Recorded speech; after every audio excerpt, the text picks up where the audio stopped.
मैं हमेशा सबकी मदद करता हूँ, या ये कहूँ कि लोग हमेशा मेरा फायदा उठाते हैं। पहली बात तो आप अहंकार के बैठे हो कि मैं सबकी मदद करता हूँ। तुम में है क्या जो तुम मदद कर सकते हो?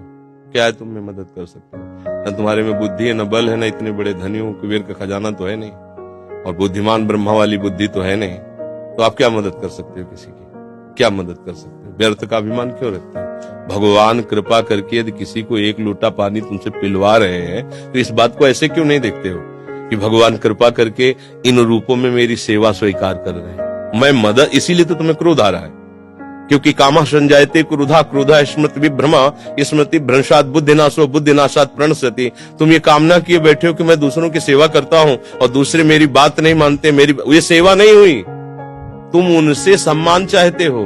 हमने तुमको पानी पिलाया, तुम्हें प्रणाम करो, हमारी बात मानो, हमारे अनुकूल चलो। इसे सेवा थोड़ी कहते हैं। सेवा कहते हैं नेकी कर दरिया में डाल।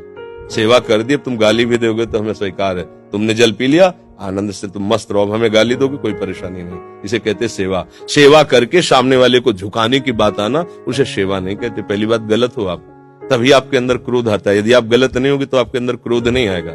कामा संजायते क्रोधा, कामना है तभी क्रोध का प्रादुर्भाव होता है। क्या कामना है? कि हमने तुम्हारा सहयोग किया, हमने तुम्हारा हित किया और तुम हमारा बुरा करते हो तो क्रोध आ जाएगा। अगर तुम हित कर रहे हो तो तुम्हारा बुरा कौन कर सकता है त्रिभुवन में? किसी की ताकत नहीं। हमारा कर्म ही बुरा हमारे सामने आता है। जैसे हम अभी वर्तमान में वो पाप नहीं किए जिसमें हमारे ऊपर ब्लेम लगाया गया है। इस समय तुम बिल्कुल निर्दोष हो, लेकिन वो दोष जो तुमने गुप्त रूप से किया तुम्हें बख्शेगा नहीं। तुम लाख जगह रो, लाख जगह तुम प्रार्थना करो, वो तुम्हें दंड दे के रहेगा। कर्म बड़ा बलवान होता है। तो पहली बात तो ये छोड़ो कि आप किसी का हित करते हो। बात ये सोचो कि भगवान कृपा करके हमसे हित करा रहे हैं, और किसका? वही इन रूपों में आ रहे हैं। आप उनको मनुष्य समझकर, अपने को बड़ा समझकर, फिर दोष हो जाएगा। शास्त्र की बात मानो। भगवान कह रहे हैं मैत्रः करुण एव च, लेकिन निर्ममो निरहंकारा। सबसे मित्रवत व्यवहार करो, ममता न करो, सबको सुख प्रदान करो, लेकिन अहंकार न करो। ये अहंकार ही तो क्रोध रूप में परिणित हो रहा भैया। दोष को खुद पकड़े हुए हो, दूसरों पे दोष देखते हो, कैसे सुधार होगा? बात सुनो, यहाँ मुंह छुपरी बात नहीं होगी।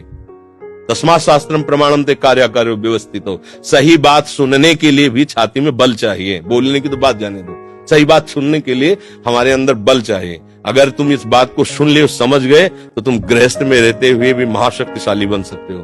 पर आज हम क्या है कि सबकी खुद अपनी खो रहे हैं, इसीलिए क्रोधित हो रहे हैं। कमजोर क्रोधित होता है, बलवान क्षमावान होता है। बलवान क्रोधित नहीं होता है, कमजोर को क्रोध आता है, कामना युक्त को क्रोध आता है।